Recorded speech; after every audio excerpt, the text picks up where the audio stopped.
এই 143। তো কেমন আছো বন্ধুরা? এটা আমার প্রথম মিনি ব্লগ। তো নতুন নতুন আপলোড করছি, কি বলছি না বলছি জানি না। তো তোমরা সবাই সাপোর্ট, লাইক, কমেন্ট, শেয়ার সব কিছু করে দিও। তো এবার থেকে প্রতিদিন ভিডিও আসবে। তো বিকাল হতে আমি একটু পাড়ার দিকে বেরোই, তো এইদিকে রয়েছে বন্ধুরা। তারপরে দেখি মটন কষা এখানে ঘাস খাচ্ছে। তার পাশেই মটন বিরিয়ানি ছিল, ওকে একটু আদর করে দিলাম। আর দেখো পাশে এই মাঠটায় কিছুদিন পর আমাদের খেলা রয়েছে। আর এখানে সবার ভালোবাসা টাঙানো হয়েছে, কে কোন টিমের সাপোর্টার বলে যাও। তো যদি কোনো মেয়ে ভিডিওটি দেখে থাকো, তোমাদের বয়ফ্রেন্ড কথা না শুনলে বিচুটি পাতা নিয়ে যাও আমার থেকে।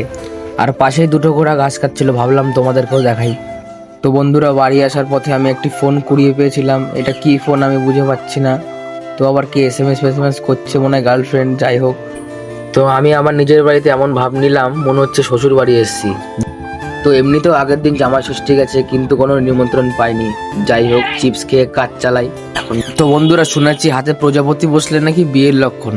তাহলে ফড়িং বসলে কি হবে, তোমরাই কমেন্ট করো। তো এনাকে দেখে কি মনে হচ্ছে, এটা আমার শাশুড়ি? না না, এটা তোমার শাশুড়ি।